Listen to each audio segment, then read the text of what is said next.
আল্লাহ রাব্বুল আলামিন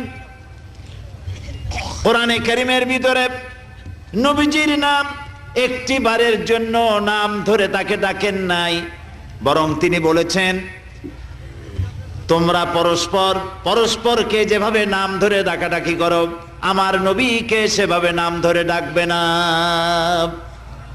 আল্লাহ নিষেধ করেছেন আমার নবীর নাম ধরে ডাকবে না। সুবহানাল্লাহি ওয়া বিহামদিহি। এই পৃথিবীতে যত নবী আসছেন সমস্ত নবীরা হলেন এলাকা ভিত্তিক নবী, অঞ্চল ভিত্তিক নবী। এক এক এলাকার, নূহ আলাইহিস সালাম এক এলাকার, মুসা আলাইহিস সালাম আলাক এলাকার, দাউদ আলাইহিস সালাম আরাক এলাকার, এরকম এলাকা ভাগ ভাগ করা। কিন্তু মুহাম্মদ সাল্লাল্লাহু আলাইহি ওয়াসাল্লামকে আল্লাহ রাব্বুল আলামিন কোন এলাকার জন্য নবী বানান নাই।